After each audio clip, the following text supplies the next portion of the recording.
Good evening. Welcome to Larry Rinker Golf Live. Happy New Year, everyone. I'm pleased to be joined this evening by my old friend, Mr. Scott Munroe, top 100 teacher. How you doing this evening, Scott?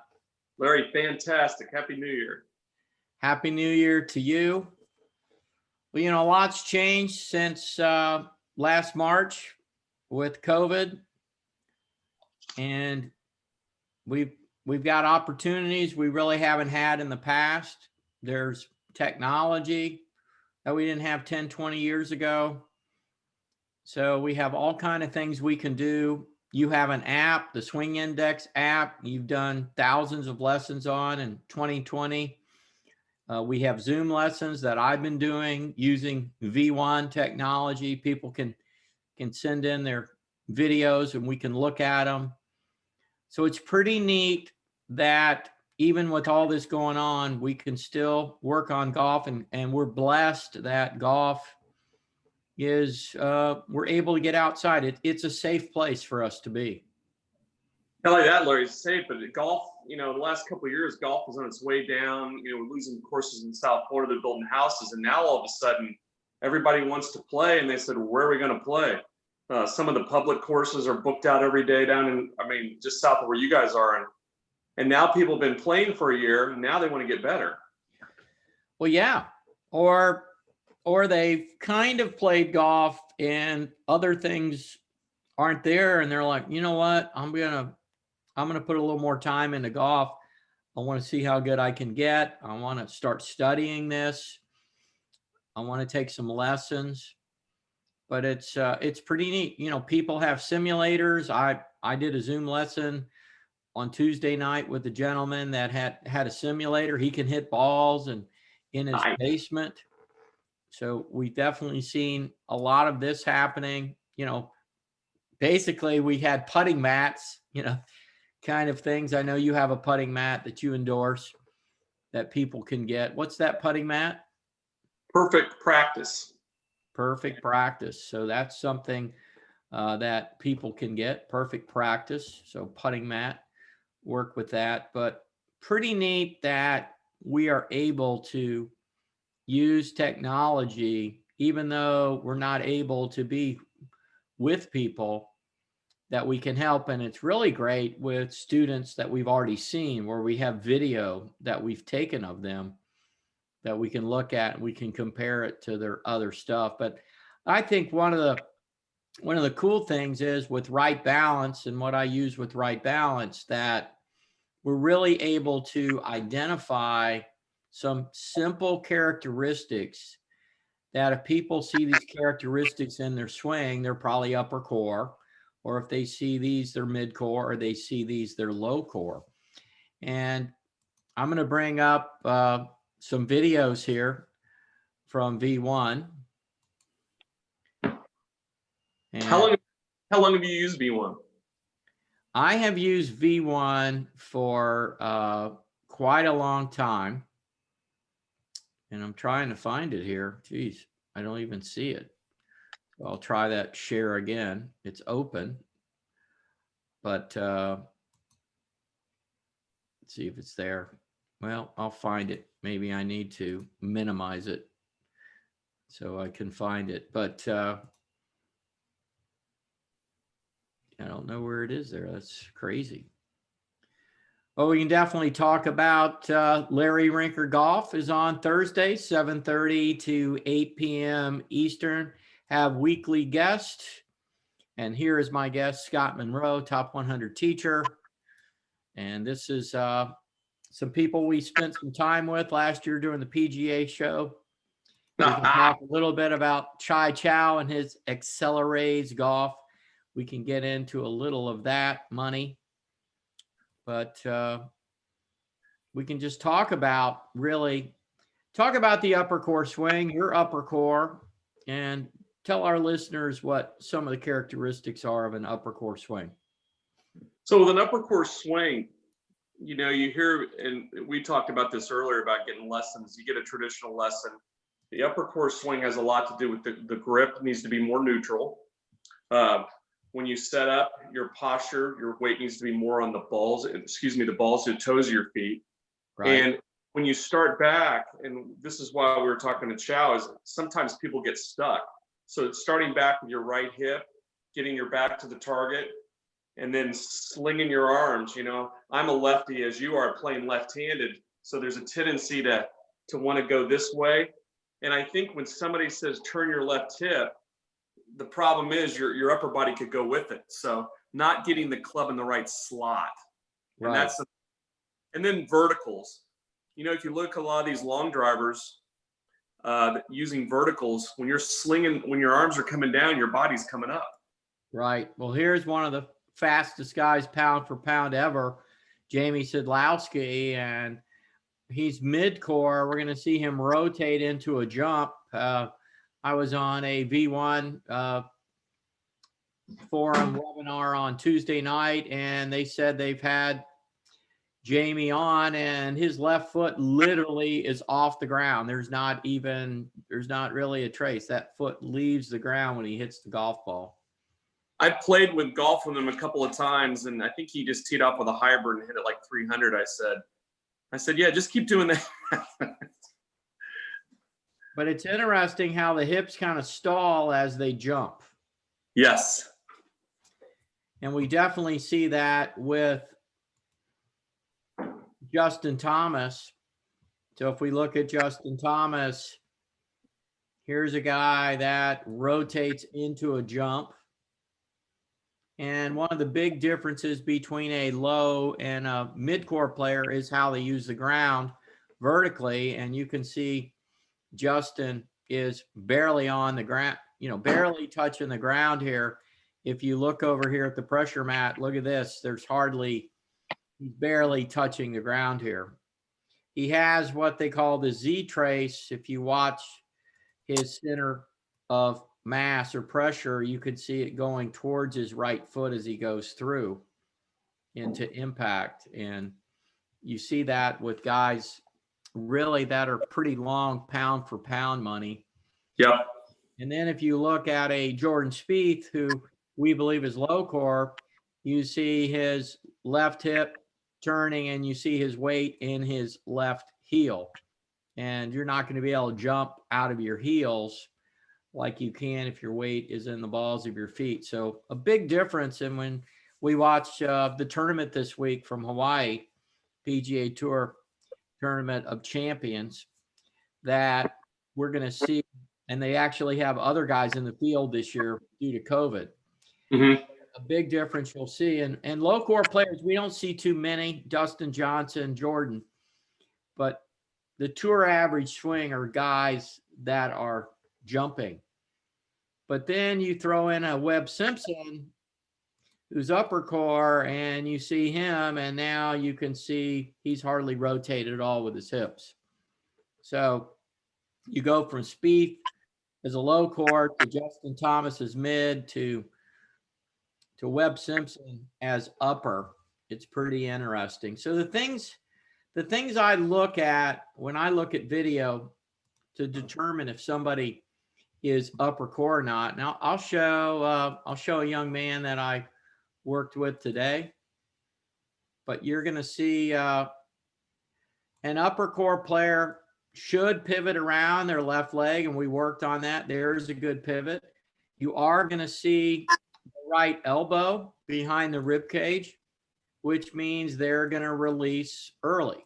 And you can see that he didn't hit that in the center of the face, but I would call this is release point money. Mm-hmm. The butterfly points back at the chest, and you can see that release point is in what I'd call an upper core player area. Mid core, right arm's going to straighten in here, and then low core will be even later. So people always ask me, what are characteristics of an upper core swing? Well, if we look at this young man from down the line, you're going to see hips not very rotated at impact. He stands up, comes out of posture, and he releases early with his right elbow behind his rib cage. So those are some things without even measuring them, that's the great thing about when people come to see us, we can actually measure them and we're not guessing. We can find out if they're upper, mid, or low core. But But I got to say, most of the time I'm pretty accurate just looking at video. But the other test is how much can you rotate this arm back? And that's all I got. You can see you have a little more than me. And that's probably why you're a 7 on the scale versus Yep. me. But, I think I'm stuck. well, it's external rotation. It's just kind of the way God made our bodies. And we're really, that just is a great test. So if you don't have much there and your hips aren't very rotated at impact and you're coming out of posture, you got a pretty good chance that you're upper core. And it's interesting how the video I put out today was don't try and lag and rotate, store the pivot, keep your chest here and feel your arms and hands rotate and swing past your body. And that, if I bring V1 up again, we can look at a drill that I give my students that are upper core. And that drill is where I just simply have them set up with a closed stance and get them to where their toes are twisted away from the target. And so the feel is the chest is staying back here, but the truth is nice drill. We're using the arms and hands to rotate and go past our bodies. And anybody out there that wants to draw the ball and is tired of slicing it, this is a really good drill to help you get rid of that slice. And the other thing about this upper core swing is our sequencing is we swing the club past our chest. Now, when I do it one-handed, my chest doesn't rotate much, but when I put both hands on, my arm swing turns my chest. My chest cannot swing my arms. Now, this is upper core. This is what we would do if we're upper core. The low core is going to turn and lag, aren't they? Yes. Larry, tell everybody what your left forearm's doing when you did that move. Well, the left forearm, we could get into the weeds on this, but the left forearm is rotating. There is some ulnar deviation in the wrist as I'm standing up, and it's going toward extension. The left wrist is cupping and going this way. Now, if you look at my wrist, you really wouldn't see much there, especially in the video. It looks like it's staying pretty flat, but it's actually going toward extension. And I think that's a misnomer, Money. I find that the difference in club head speed for a lot of people between a 7-iron and his driver is maybe anywhere from 11 to 14 miles per hour. And so if that club head's going faster, how much faster you think this is happening when you hit a golf ball? It's going. It's going. The reason I brought that up is that's the lesson you gave me 3 months ago. And you're a lefty playing right-handed. I'm a lefty playing right-handed. So I know there's some lefties out there that are playing right-handed. Right. And they were told to hold the lag. I used to look at those pictures, man. My lag was perfect. I'm on plane and just hitting it fat. Well, I just always had a lot of lag. I'll bring a video up of me face on again, but I've always had a lot of lag in my golf swing, and you can see it from face on, but you're going to see a lot of angle. Look at this angle. There's a lot of angle there. So I've got to start letting that angle go. Got to start letting it go. Otherwise, I'm going to be late with the club face and I'm going to block it. And I'm feeling really now, like Jack Nicklaus talked about, that I'm getting this club head moving, even though it looks like I'm holding angles, right? Yeah. But I bet if I was on 3D that I'm losing some of that angle in there. And it's, as my friend and your friend John Sinclair says, lag's overrated, especially for an upper core player. And, definitely. And our speed comes from our ability to whip it. How fast can we whip it with their arms, hands, and wrist. And I really am spending a lot of time on the upper core swing and my videos that I do, because 90% of the over 1,000 people now that I've measured have been upper core. The majority of us are upper core. We believe 2/3 of all golfers are upper core. And I've measured 13 and 14-year-old boys and girls that are upper core. So if we go back to Toski, I know you worked with Mr. Toski a lot and Flick and them. So a lot of their teaching, they were really good teachers because they were probably teaching that to the masses, whereas other people didn't have the, you know, they were more 50-50. And they might have got a hold of, like Hank got a hold of O'Meara, and they got a hold of somebody that fitted what they were teaching, whereas those guys would actually, their teaching fit upper core back in the day. But nobody knew why. I mean, it was just.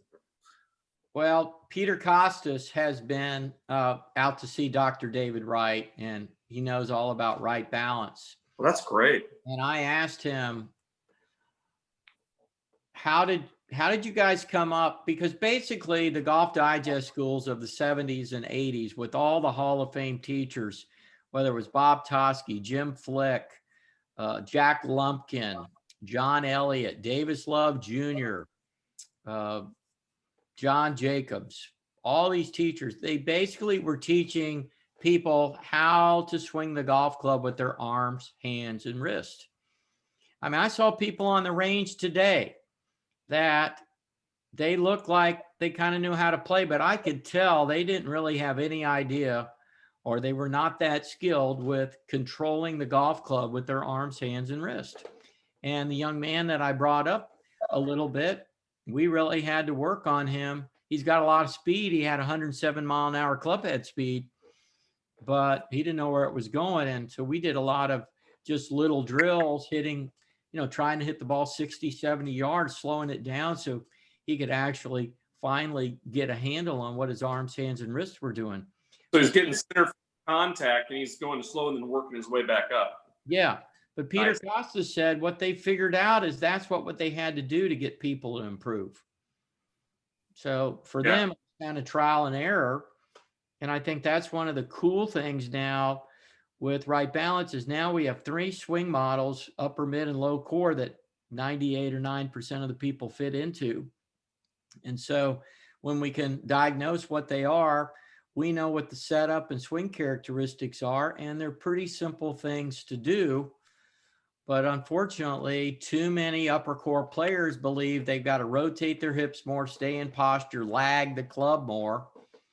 And really, it's okay they stand up. It's okay their hips aren't very rotated, and they really need to let their arms and hands rotate and get the club head swinging and going, feeling like it's going past their chest with their arms, and let their arms pull their chest around.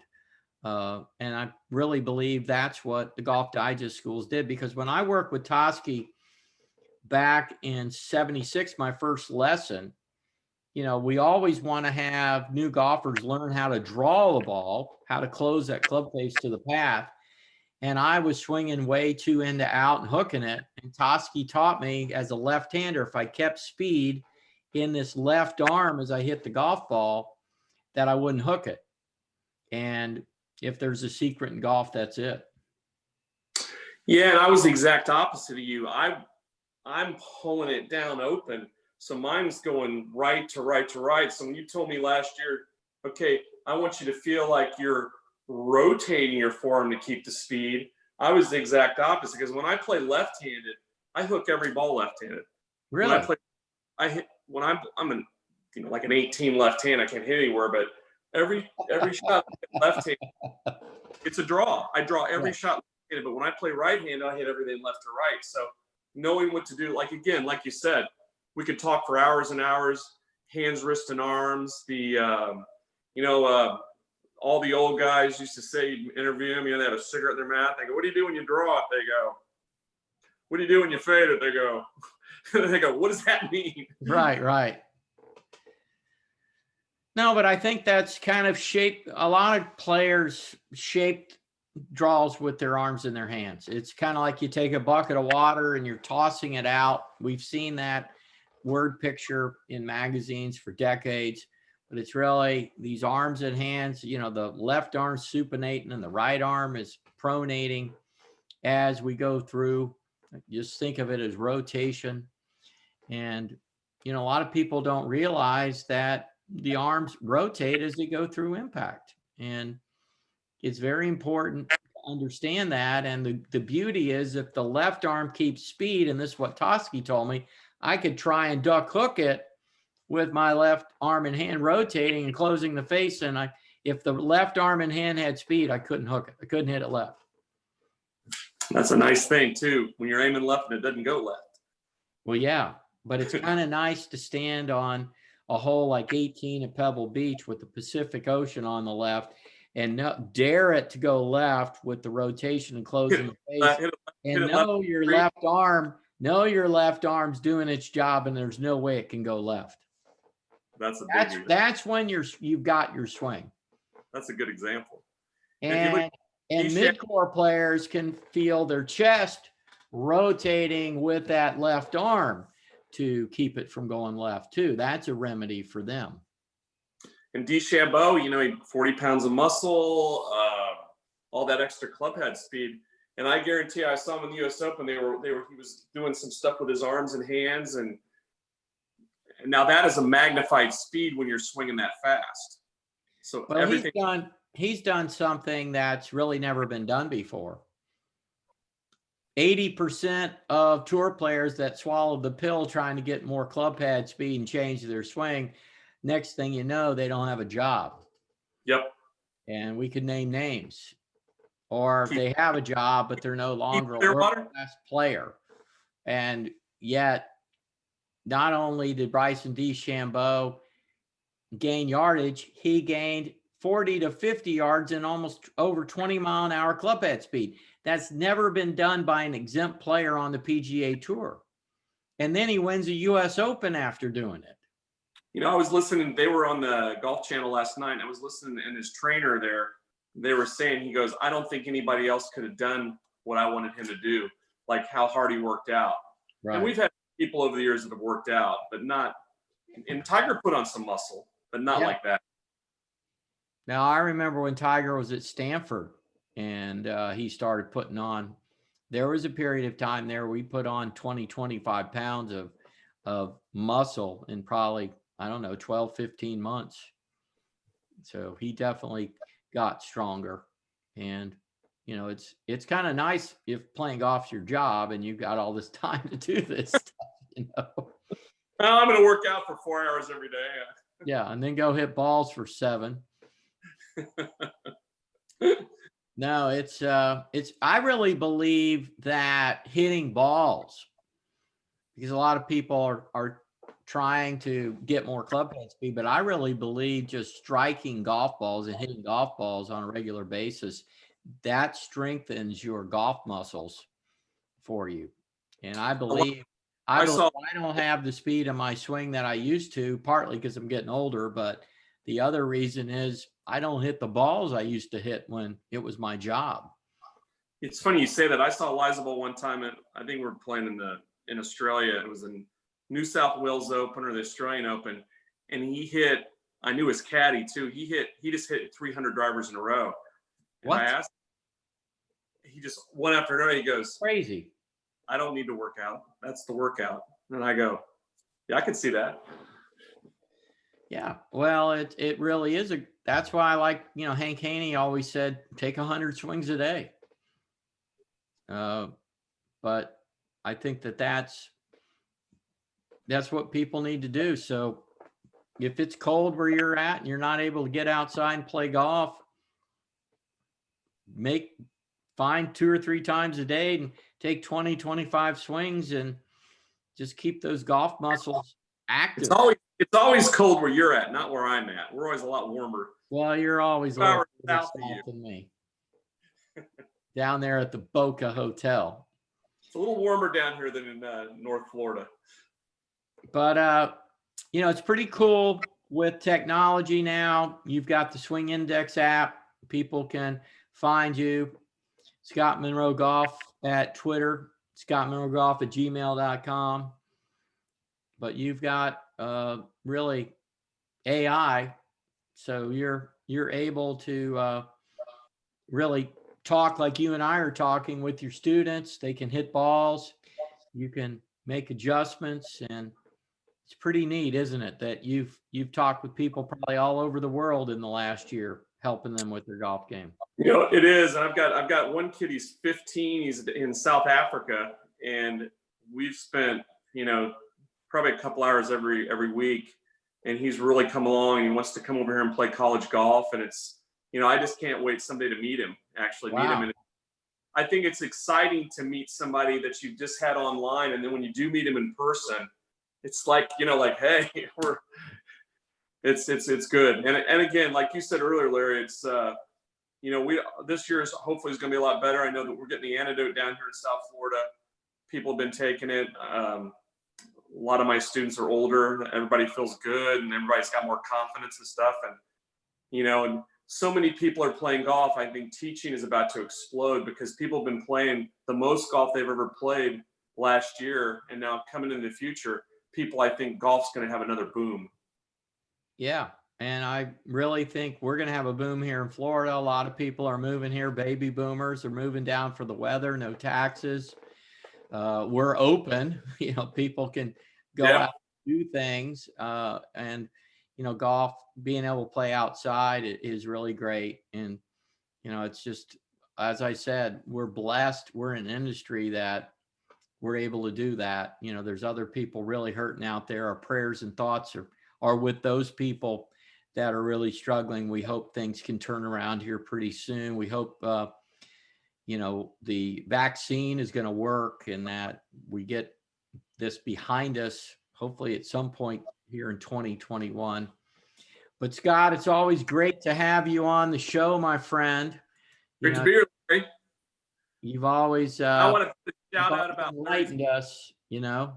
Larry's book it's fantastic. We're about the same age, and I was telling Larry, it was like I was going down memory lane, that a lot of the times places in the book that you wrote, I knew exactly where I was. I was behind you, but playing in Australia, playing in college at Georgia Southern. And it's a great book. I wish I was a musician so I could, maybe that's my long-term goals, and I could relate to that a little bit better. Yeah, well, thanks. I appreciate that. You know, The Journeyman is the book. It came out in paperback in October. It's available on my website, larryrinker.com. But I really wanted to make it anecdotal. I have all my notes, or a lot of my notes, from Dr. Bob Rotella, Dr. Richard Koop, and Fred Shoemaker. You know, if somebody's looking for a good mental book on the mental game, there's a lot of stuff in the book. I really wanted it to be kind of a story of a journey of me trying to find my golf swing.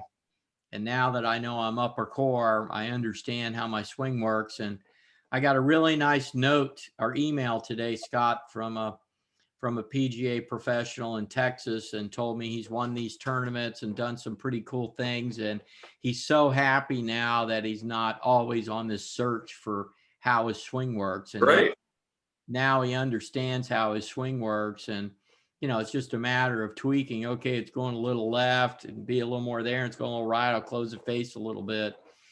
And golf all of a sudden is fun because now you're playing the game, not playing this game of trying to find a swing you can hit fairways with.